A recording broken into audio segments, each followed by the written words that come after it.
एक दिन मुझे जो है साक्षात एक दिव्य संत का दर्शन हुआ।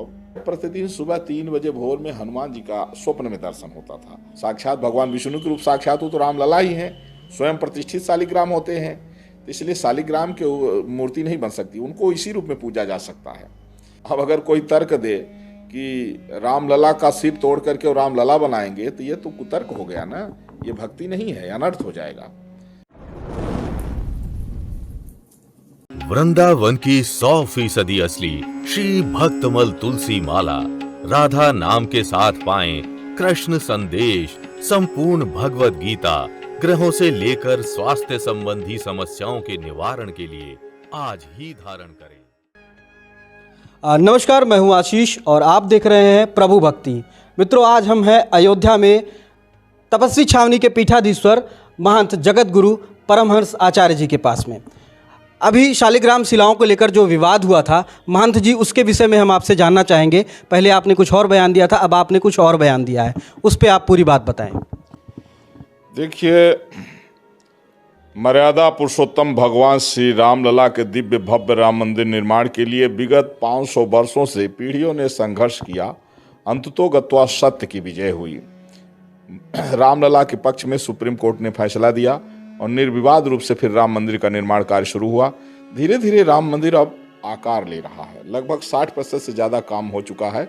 इसी वर्ष राम मंदिर बन के पूर्ण हो जाएगा और 2024 में तैयारियां चल रही हैं कि रामलला अपने दिव्य भव्य राम मंदिर में विराजमान हो जाएंगे।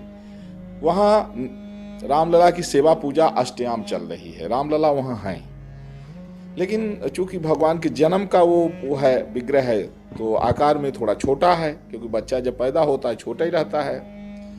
तो भक्तों की एक डिमांड हुई कि अगर रामलला का थोड़ा सा बड़ा जो है विग्रह हो तो दूर से दर्शन करने में थोड़ा सुगमता हो जाए। तो श्री राम जन्मभूमि तीर्थ क्षेत्र ट्रस्ट के ट्रस्टियों ने राम भक्तों की भावनाओं का आदर करके फिर जो है एक बड़ा विग्रह बनाने के लिए, वो तो रहेंगे ही, लेकिन साथ में एक बड़े विग्रह बनाने के लिए फिर मंथन करना शुरू किया। ये हुआ कि सोने की भी मूर्ति बनाई जा सकती है, अष्टधातु की मूर्ति बनाई जा सकती है, शिलाओं की मूर्ति बनाई जा सकती है।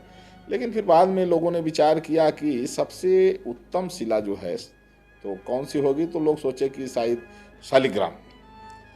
इसी उद्देश्य से नेपाल के काली गंडकी से 4 शालिग्राम, माने 2 छोटे छोटे हैं और 2 विशालकाय हैं, तो 2 शालिग्राम और 2 शिलाएं बड़ी आई। शुरू में प्रचार हुआ कि वो शालिग्राम शिलाएं आ रही हैं। मुझे पता लगा तो अयोध्या, यह मर्यादा पुरुषोत्तम भगवान श्री रामलला की पावन जन्मभूमि अयोध्या है।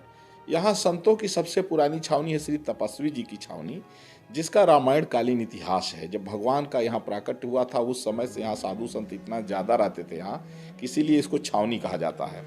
बाद में तमाम छावनियाँ बन गई, लेकिन सबसे पुरानी छावनी तपस्वी जी की छावनी है। और हमारे यहाँ शालिग्राम साक्षात रामलला शालिग्राम के रूप में प्रकट हैं। दुनिया में एकमात्र एक ऐसा स्थान है कि जो शालिग्राम रामलला शालिग्राम के रूप में प्रकट है, हाथ पैर निकले हुए हैं।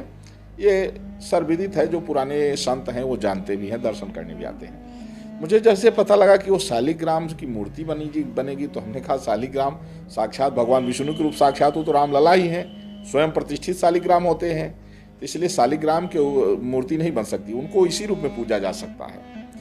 और मूर्ति बनाने के लिए उस छीनी हथौड़ी जो है चलाना पड़ता है। तो हमने कहा अगर छीनी हथौड़ी चलेगी तबाही आ जाएगी, क्योंकि भगवान के सिर पर छीनी हथौड़ी मारना। अब अगर कोई तर्क दे कि रामलला का सिर तोड़ करके और रामलला बनाएंगे तो ये तो कुतर्क हो गया ना, ये भक्ति नहीं है, अनर्थ हो जाएगा। तो जिसको लेकर के फिर श्री राम जन्मभूमि तीर्थ क्षेत्र ट्रस्ट के ट्रस्टियों में बड़ा जो वो हुआ। हमने जो है तो ट्रस्ट के महासचिव माननीय श्री चंपत राज जी को एक ज्ञापन भी सौंपा था कि अगर आप कह रहे एक शालिग्राम शिलाएं हैं, अगर शालिग्राम शिला है तो इससे मूर्ति नहीं बनाई जा सकती है। जिसको लेकर के फिर तमाम जो है विशेषज्ञों की टीम भी गठित हुई, अभी उसकी जांच भी चल रही है। लेकिन मुझे फिर जो है प्रतिदिन सुबह 3 बजे भोर में हनुमान जी का स्वप्न में दर्शन होता था। और हनुमान जी इतने कहते थे कि बेटा वो जो शिलाएं आई हैं वो शालिग्राम नहीं, वो देव शिला है, वो उससे मूर्ति बन सकती है। और बस इतने में अदृश्य हो जाते थे। लेकिन अब सपने की बात को हम कैसे आप सोचे, कैसे लोग कहे कि लोग सोचेंगे कि सपने की बात। लेकिन सुबह 5 बजे भोर में एक दिन मुझे जो है साक्षात एक दिव्य संत का दर्शन हुआ, बड़े तेजस्वी संत। मैंने पूछा कि बाबा आप कौन हैं? तो उन्होंने बताया कि मैं सूर्यवंश का कुल गुरु ब्रह्मर्षि वशिष्ठ हूँ। और हमको उन्होंने मुनिवर शब्द से संबोधित किया। बोले मुनिवर आपकी भक्ति बहुत श्रेष्ठ है, क्योंकि शालिग्राम की प्रतिमा नहीं बन सकती है, किंतु जो 2 शिलाएं आई हैं वो शालिग्राम शिला नहीं देव शिला हैं, उनकी प्रतिमा बन सकती है। तो उनके आदेश का पालन करके हमने उनको प्रणाम किया, उन्होंने मुझे आशीर्वाद दिया। और फिर हमने जो है तो आप लोगों के माध्यम से हमने बताया, श्री राम जन्मभूमि तीर्थ क्षेत्र ट्रस्टियों को भी मैंने बताया, और देश विदेश के राम भक्तों को भी मैंने आप लोगों के माध्यम से बताया कि वह शालिग्राम नहीं देवशिला है, क्योंकि शालिग्राम से तो मूर्ति नहीं बनाई जा सकती। शालिग्राम स्वयं प्रतिष्ठित है, जीवाश्म है, वो इसी तरह पूजे जा सकते हैं। और अन्य पत्थरों की बनाई जा सकती है, क्योंकि नियम यह है कि जो अन्य पत्थर होते हैं उनकी मूर्ति बनाने के बाद में जब वैदिक विधि से प्राण प्रतिष्ठा हो जाती है तब फिर पूजन अर्चन शुरू होता है। लेकिन शालिग्राम का तुरंत पूजन अर्चन शुरू होता है। वो साक्षात भगवान के रूप में, चाहे वो टेढ़े हों चाहे जैसे भी हों, वो तो भगवान के रूप में ही उनकी पूजा होती है। तो इसके बाद फिर जब मैंने बयान जारी किया कि अब जैसे ही मुझे भगवान श्री राम लला के कुल गुरु ब्रह्मर्षि वशिष्ठ, चूंकि ये अयोध्या है, देखिए कहते हैं ना ये भक्ति का क्षेत्र है, भक्ति की भूमि है, और भक्ति की भूमि की कोई भक्त ही समझ सकता है। नास्तिकों के समझ में नहीं आएगी। हाँ, जो नास्तिक है ना उनको नहीं समझ में आएगी। भगवान की नित्य लीला स्थली है अयोध्या। यहाँ भगवान की कहते हैं ना कि सरजू बर तीर फिरे रघुवीर सखा और वीर सजे। यहाँ तो जिस गली में निकल जाइए आपको लगेगा कि जैसे प्रभु श्री राम टहल रहे हों, घूम रहे हों। ये भक्ति की भूमि है। यहाँ जो है नास्तिकों को समझ में नहीं आएगा, हमारी बात भी वो नास्तिक नहीं समझ पाएंगे, जो भक्त हैं उन्हीं को समझ में आएगी। जिसको लेकर के जैसे ही मैंने कहा तो बड़ी गंभीरता से ट्रस्ट के लोगों ने उसको लिया, और आगे का जो भी कार्य होगा बहुत अच्छा होगा। और मर्यादा पुरुषोत्तम भगवान श्री राम लला के दिव्य भव्य राम मंदिर निर्माण के लिए लोगों ने बड़ा संघर्ष किया है। कितने लोगों ने अपने प्राणों को आहुत कर दिया है। इसमें 1-2 लोग नहीं, इसमें लाखों नहीं करोड़ों राम भक्तों ने तन मन धन सब कुछ निछावर किया है। और आज उन लाखों करोड़ों राम भक्तों की उस बलिदान का, उस त्याग का, उनकी उस निष्ठा का ये फल है कि आज वह सपना साकार होने जा रहा है। यह राम मंदिर केवल एक मंदिर नहीं, यह राष्ट्र मंदिर है।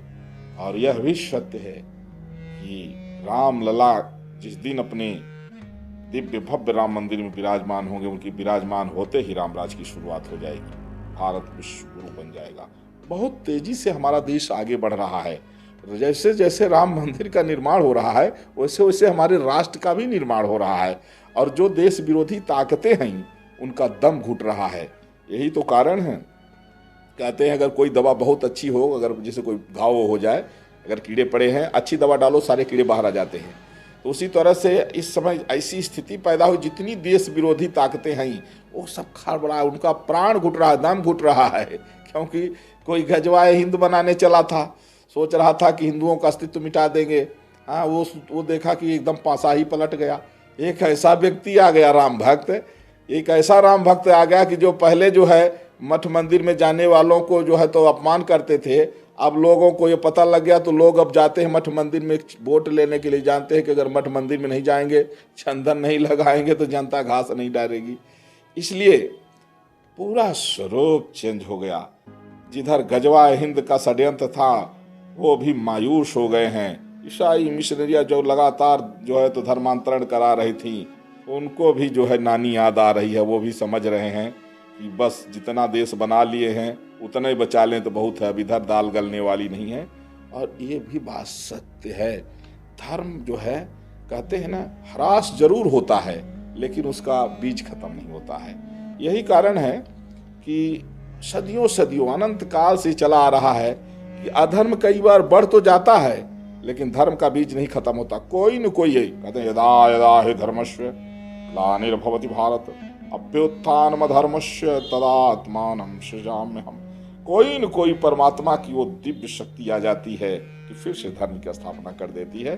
समय समय पर प्रभु श्री राम कभी अवतारों के रूप में, 24 अवतारों के रूप में, कभी संतों के रूप में, बड़े बड़े संतों ने जो है अपने अपने समय में जो है भक्ति की स्थापना किया, धर्म की स्थापना किया। तो उसी तरह से ये भगवान की वो है कि धर्म कभी खत्म नहीं हुआ, क्योंकि धर्म सनातन धर्म, ये अनंत है। भगवान जैसे भगवान को कोई नहीं खत्म कर सकता है, उसी तरह से धर्म को भी कोई खत्म नहीं कर सकता है। हाँ, ये जरूर है, ह्रास होता है, थोड़ा कम जरूर हो जाता है। जैसे सूर्य को कोई सोचे कि हम खत्म कर दें, कभी नहीं खत्म कर सकता है। बादल थोड़ा ढक सकते हैं, कुहासा थोड़ा ढक सकता है, लेकिन खत्म नहीं कर सकता है। इसलिए यह सनातन संस्कृति, सनातन परंपरा, सनातन धर्म यह अनादिकालीन है और ये हमेशा रहा है, हमेशा रहेगा। बीच में जो मजहब और पंथ आए हैं, ये बीच में बने हैं, बीच में ही विनष्ट हो जाएंगे। जय श्री राम।